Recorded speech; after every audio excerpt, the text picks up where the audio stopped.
When the Autobots were driven from their home planet of Cybertron by the Decepticons, they didn't give up hope.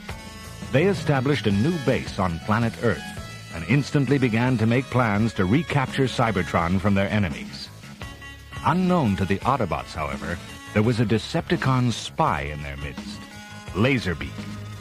When they were almost ready to move, he carried the news to Megatron, leader of the Decepticons, who wasted no time.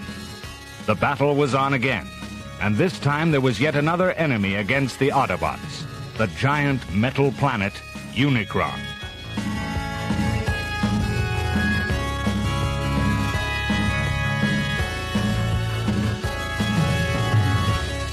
Transformers, the movie.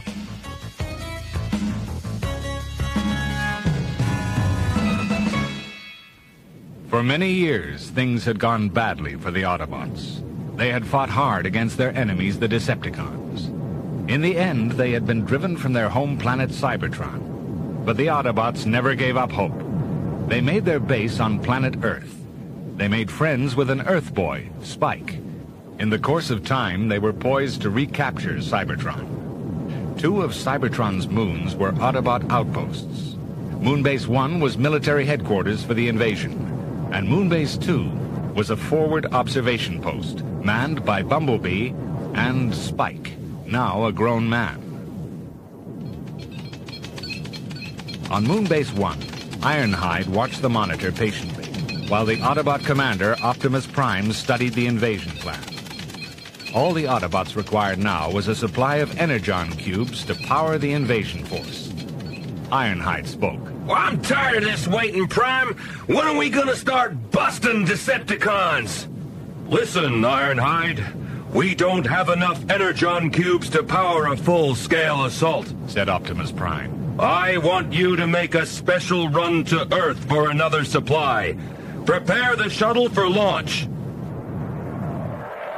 In a short time, the shuttle was ready. Optimus Prime watched as it blasted off. All we need, he said, is a little Energon and a lot of luck.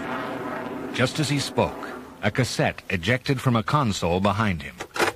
Unseen by Prime, it transformed into the Decepticon spy Laserbeak, who hurtled at top speed down to the surface of Cybertron to report to his leader, Megatron. Megatron made his plans and issued his orders. The Decepticon spaceship lifted off from Cybertron, packed with Decepticons. In the Autobot shuttle, Prowl and Ironhide sat at the controls. Cybertron was dropping behind fast when, without warning, a section of the shuttle wall exploded under a blast of laser fire. Decepticons poured in, and in moments the Autobot crew had been overcome. Megatron was triumphant. We will slip through Autobot security in their own shuttle. Autobot City will be destroyed. The Autobots will be vanquished forever.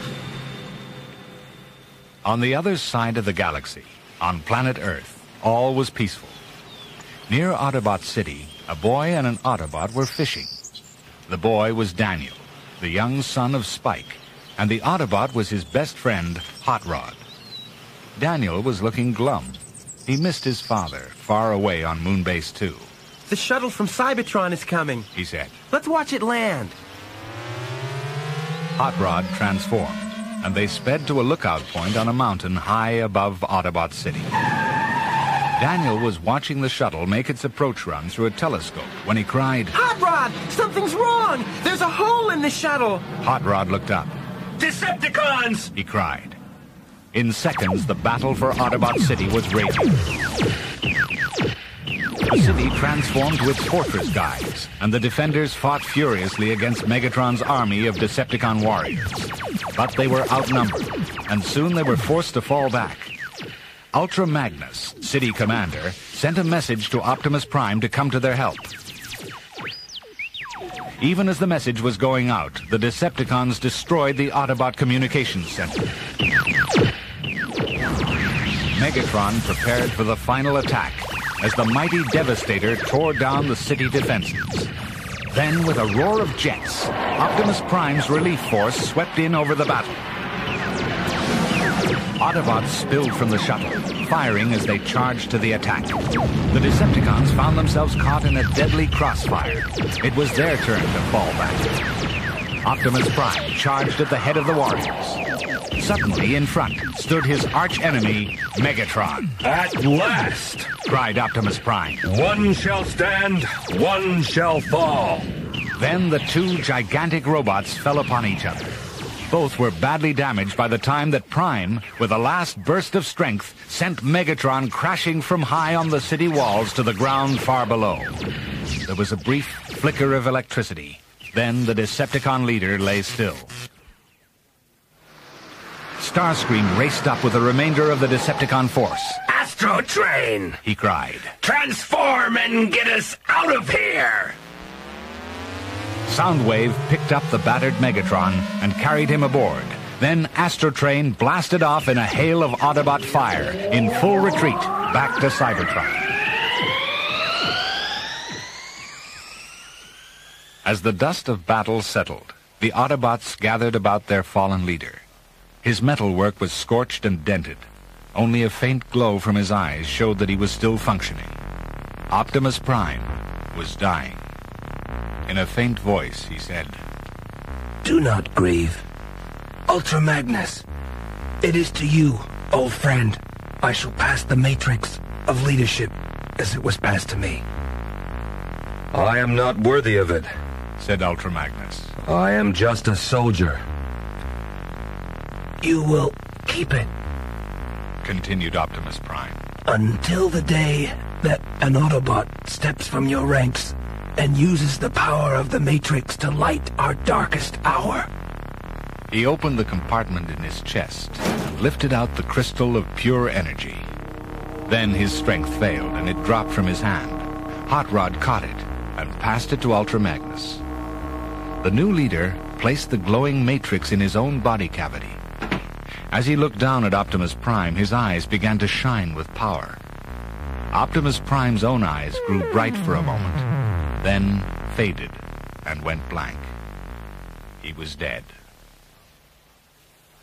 Out in the endless blackness of space, the passing of Optimus Prime flickered across a bank of monitor screens inside a strange planet-like object.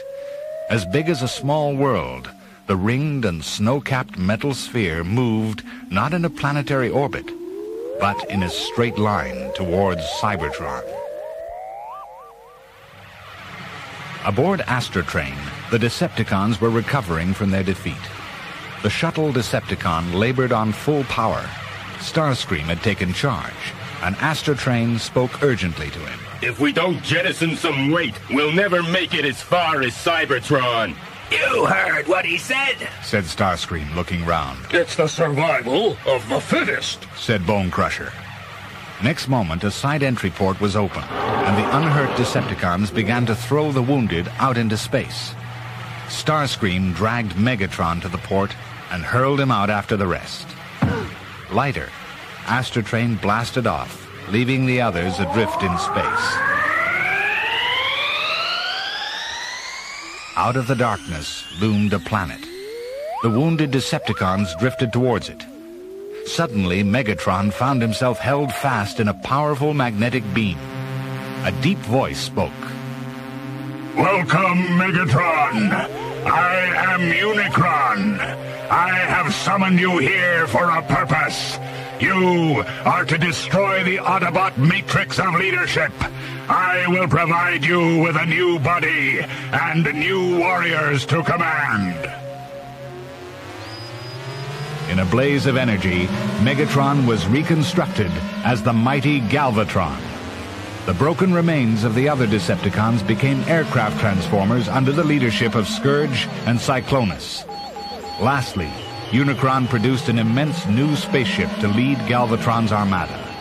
"Now go! Destroy the Autobot Matrix!" roared the voice of the metal planet.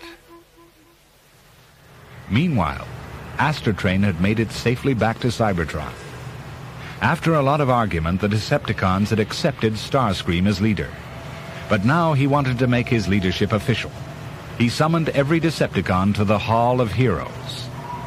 High above one end of the hall stood the throne of the Decepticons. As the crowd of Decepticons looked on, Starscream stood in front of the throne, making a speech. On his head, he wore a gold crown, and Thrust and Ramjet stood on either side of him. He paused for a moment. Like everyone else, he had heard the sound of distant jets. Then, suddenly, the hall was filled as Galvatron and his warriors poured in. Who disrupts my coronation? Shouted Starscream. It is I, Galvatron! Came the answer, as Galvatron transformed to his cannon shape and blasted Starscream out of existence. As he transformed back, Starscream's crown rolled down the steps to the throne. Galvatron crushed it to fragments underfoot. After only a little hesitation, the assembled Decepticons cried together, Long live Galvatron! On Moonbase 1, Jazz and Cliffjumper looked out into space. Bearing down on them was a monstrous planet shape. Where'd that come from? Cried Jazz. Who cares? Shouted Cliffjumper. I'm more worried where it's going. Quickly, Jazz called up Earth. Talk to me, Earth. We got a situation out here. On Earth, repair work was going on at Autobot City. Blaster called, I'm getting a faint signal. He transformed, and the others listened to Jazz's voice. A weird-looking planet just showed up, and it's attacking Moonbase 1. Back at Moonbase 1, Jazz and Cliffjumper raced to their shuttle and took off as two giant claws gripped Moonbase 1 and began to drag it towards a vast circular opening. As the shuttle moved away, Moonbase 1 was crushed to fragments and sucked inside. A moment later, with engines still at full power, the shuttle was sucked in also. Spike and Bumblebee watched in horror from Moonbase 2. They had to do something. The base contained a great store of explosives. Setting a timer, they blasted clear in their shuttle. Once more, the claws gripped and drew in Moonbase 2. There came the roar of an explosion. It isn't even dented! Cried Spike. And next moment, they in turn were drawn into the interior of the evil monster. Daniel sat on RC's shoulder and watched helplessly as a video monitor showed the fate of Moonbase 2. What about my dad? He cried. Daniel, we'll do everything we can for Spike, said Ultra Magnus. Autobots, prepare for takeoff. We must destroy this thing before it devours Cybertron. As they moved towards the shuttles, Springer pointed up and cried, Look! Diving to the attack were Galvatron and the Decepticons. At the same moment, the Dinobots lumbered up to help their friends. In a hail of fire, the Autobots boarded the two space shuttles, followed by the Dinobots. Soon they left the Decepticons far behind, and the Autobots began to relax. In one shuttle, Kup put the controls on automatic, while he told stories to Grimlock and the other Dinobots. Hot Rod put in some weapon practice with the Autocombatant. The shuttles were cruising close past a large planet when the Decepticons struck again. The fight was fast and furious, and those in Ultra Magnus' ship saw the Dinobot shuttle suddenly spinning away, trailing smoke and flames as it took a direct hit from a Decepticon missile. The pursuing Decepticons swooped on the remaining shuttles. A cluster of missiles all struck at the same time, and the Autobot craft vanished in a blinding flash and a whirling cloud of fragments. The Autobots have been terminated! Cried Cyclonus. As the Dinobot shuttle disintegrated, Hot Rod was thrown clear. He found himself tumbling through space towards the planet he had seen seconds before the attack.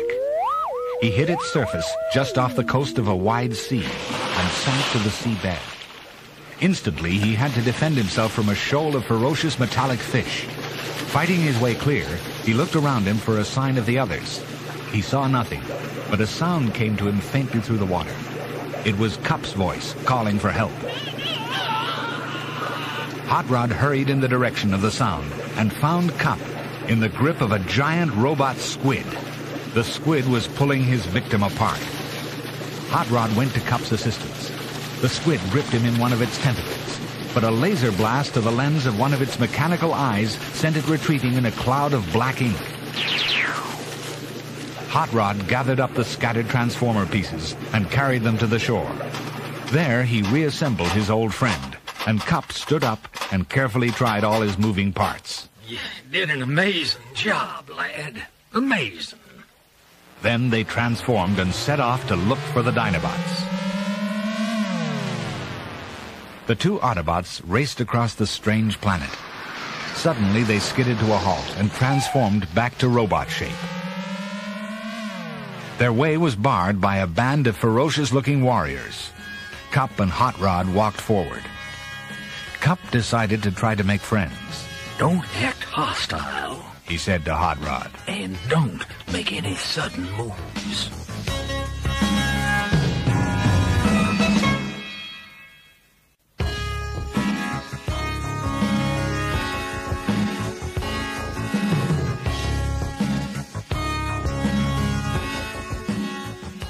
But his efforts were in vain. The warriors suddenly transformed into evil, shark-jawed creatures. They piled on top of the Autobots, then dragged them into a large complex where the two were locked in a barred cage. As the guards left, another prisoner looked through the bars of the adjoining cage. What is this place? Asked Hot Rod. This is Quintesson, Was the reply. It is the home of the Sharkticons who brought you here, and their masters, the Quintessons. They hunt down the enemies of Unicron, a monstrous thing which devours other worlds. I am the only survivor of the destruction of my home planet. Yeah, we've seen it. Said Kup. Now we know its name. Suddenly the Sharkticon guards appeared again. They seized the other prisoner and dragged him away. I go to stand trial before the Quintesson ruler, He cried. but guilty or innocent, the sentence is always the same. Death! Soon it was the turn of Kup and Hot Rod. Their arms were bound to their sides with energy bonds, which also prevented them from transforming. Then they were led into the courtroom. A Quintesson with a rotating, many-faced head sat upon a high throne. The prosecutors stood below and waved long tentacles as Kup and Hot Rod were led onto a platform projecting high above a dark, water-filled pit. The prosecutor addressed the figure on the throne. Has your Imperial Majesty reached a verdict? Guilty or innocent? Innocent! Said the figure on the throne, and the platform dropped down, hurling Kup and Hot Rod towards the pit far below.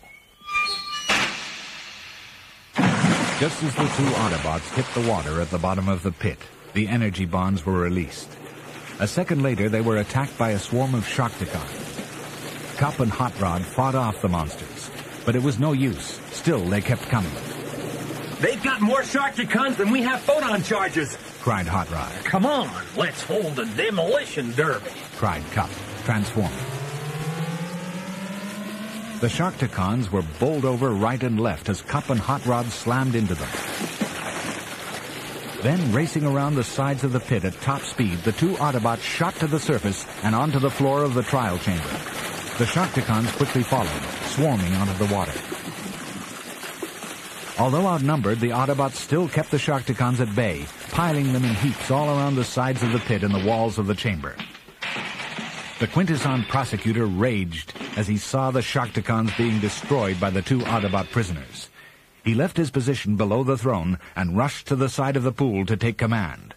But before he could issue a single order, there was a thunderous crash. The great metal doors to the chamber toppled inwards. The prosecutor vanished underneath the doors. The next moment, he was crushed completely by the mighty weight of the Dinobots, Slag, Sludge, and Grimlock as they trampled into the chamber and joined in the fight against the Sharkticons. Riding high on Grimlock's back was a small transformer. Now the Sharkticons were in retreat. From the throne came a furious cry. Sharkticons, execute them! Grimlock looked at the Sharkticons. Me, Grimlock, say, execute them! And he pointed to the rest of the Quintessons. It dawned on the Sharkticons that here was their chance to rid themselves of their Quintesson masters. Turning away from the Autobots, they swarmed across the chamber and up to the throne. As the Quintessons fled before the Sharkticons, Kup said, I think the problems on this planet will be solved very shortly. What about our problems? asked Hot Rod. We need a ship. A cheery voice chanted, You get a ship if I get a trip. Well, who are you? asked Hot Rod in surprise. Him Wheelie, him friend. Said Grimlock. Him help us find you. He'll be my friend too if he can find a ship, said Hot Rod. Wheelie had already found one for them. Beyond the walls of the Quintesson complex rose the shape of the strangest ship the Autobots had ever seen. Galvatron and his force sped through space to report to their master, Unicron, that Ultra Magnus and the Matrix had been destroyed. Little did they know that the Autobots were safe, if a bit crowded, in the command pod of their shuttle. An emergency separation had allowed them to escape while the Decepticons blasted the empty shuttle with their missiles. The pod, however, had not escaped without damage. Perceptor, can you locate a place we can set down for repairs? Asked Ultra Magnus. There's the planet Junkion, replied Perceptor. The battered shuttle swooped low over the junk-strewn surface of the planet and bounced and slithered to a halt. The Autobots started immediately on repairs. Daniel helped, clad in an exosuit once worn by his father, Spike. As they worked, they didn't see the Junkions observing them from among the heaps of junk. Suddenly, both Autobots and Junkions were startled by a roar of jets overhead. Decepticons! Cried Ultra Magnus. We've got to draw them off and double back to the shuttle. But the first missiles blew the half-repaired ship to fragments. Trapped on the surface, the Autobots fought desperately as Decepticons came at them from all sides. The Autobots made a fighting retreat down a long valley. The junk piled on either side gave some protection from the Decepticon fire. Ultra Magnus brought up the rear. He waited until the Autobots were clear. Then he fired his laser weapon to bring down some of the junk as a barrier behind them. Now he stood alone before the fury of the Decepticon attack. From a ridge nearby, Galvatron watched. Ultra Magnus opened his chest compartment and took out the Matrix. It pulsed with power, but a special shield prevented its full power from being released. Ultra Magnus pulled, but the shield remained firm. Prime, he cried. You said the Matrix would light our darkest hour. Then, at a command from Galvatron, a flight of his evil warriors raced overhead, and a salvo of cannon fire blasted Ultra Magnus. Galvatron seized the Matrix with a cry of triumph, and the battle was over.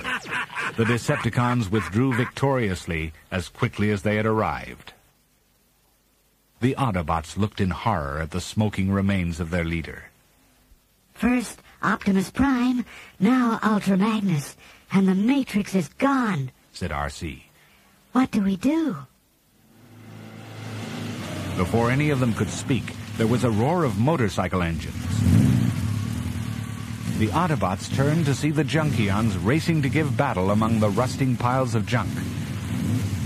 And once again, there came the sound of jet engines. Cruising over them was a weird spaceship. Familiar faces peered through the ports. Kup and Hot Rod with the Dinobots had arrived in the nick of time. As the Autobots disembarked, the Junkions watched suspiciously. But Hot Rod and Kup persuaded them that the Autobots meant no harm, and finally made friends with them. After a while, Wreck-Gar, the Junkion leader, announced that not only would they repair Ultra Magnus, but they would join forces with the Autobots in pursuing Galvatron, winning back the Matrix, and destroying Unicron. Galvatron stood on Unicron, the Matrix secured about his neck by a chain. Listen to me, Unicron, he said. I now possess that which you wanted destroyed. Don't underestimate me, Galvatron, came the voice from deep within the evil planet.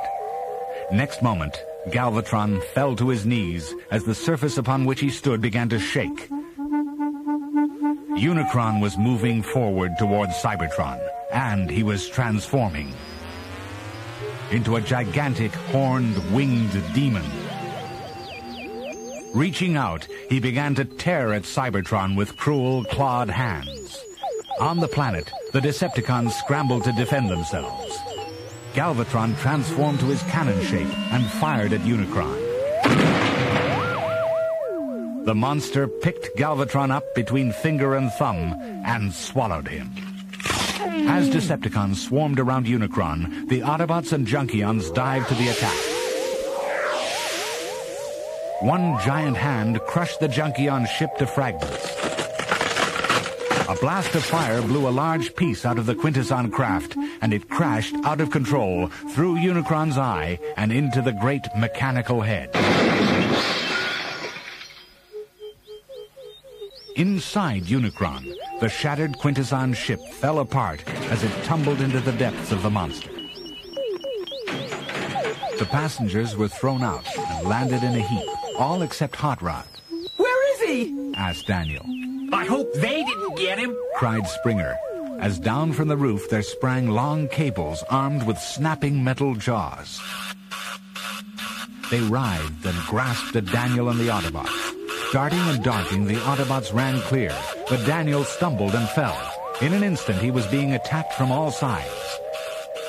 RC turned and fired several rapid shots, and the cables were severed. But a stray shot smashed an overhead pipe. A roaring torrent of liquid swept Daniel off his feet and down a long passage. Struggling, Daniel was borne along by the liquid deep into Unicron. At last he fought clear and found himself looking up at a conveyor belt high above his head. Captured Decepticons were hanging from the conveyor and being dropped one by one into a cauldron of boiling acid. He heard a shout. It was his father and the Autobots from the Cybertron moon bases. In a few more seconds, they too would drop into the seething acid and be destroyed. Daniel was desperate. He could see no way to stop the conveyor. Aiming the built-in weaponry of his exosuit, he pressed the firing button. At the very moment that Spike and the Autobots dropped from the conveyor, Daniel's shots shattered a hydraulic support, and a metal cover slammed down over the fuming cauldron. I did it! Cried Daniel, as he saw his father and the others land safely on the cover. Out in space, the remaining Decepticons continued to attack Unicron. The Dinobots had regrouped and battered at the monster to get inside and rescue their friends. Deep inside Unicron, Hot Rod slowly got to his feet. He had fallen much farther than any of the others. He was in a wide chamber littered with twisted metal and broken machinery. A dazzling light appeared hanging in the shadows. The Matrix. Hot Rod took a step forward and saw that Galvatron had the Matrix. It will do you no good, Autobot, cried Galvatron. It cannot be opened. Not by a Decepticon, replied Hot Rod. The voice of Unicron echoed in the darkness. Destroy him, or feel yourself torn limb from limb. Galvatron aimed a shot at Hot Rod, who transformed and raced away. Then he hurtled back to the attack. To and fro the fight raged. Then Galvatron leapt on Hot Rod as he transformed back into his robot shape. The Decepticon leader seized his enemy around the neck and squeezed. First Prime, then Ultra Magnus, he snarled. And now you! It's a pity you Autobots die so easily. I might have a sense of satisfaction now. Hot Rod's strength was ebbing rapidly as he looked up into the evil face of Galvatron.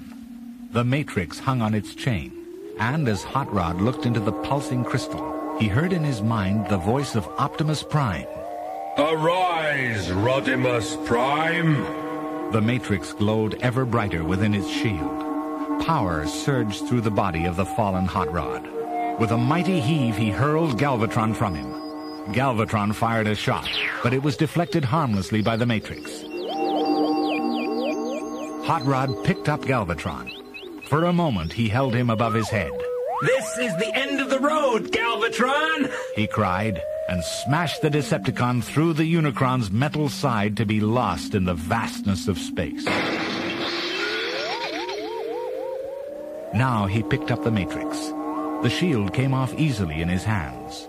Unicron screamed as the power of the Matrix surged into him. Then he pulled himself apart as he tried to stop the terrible thing which was destroying every corner of his body.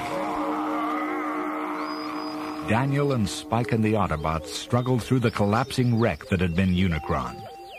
Suddenly, a tall and powerful Autobot stood before them. Their new leader, Rodimus Prime. He cried, Autobots, transform and roll out! I knew you had potential, lad, cried Kup.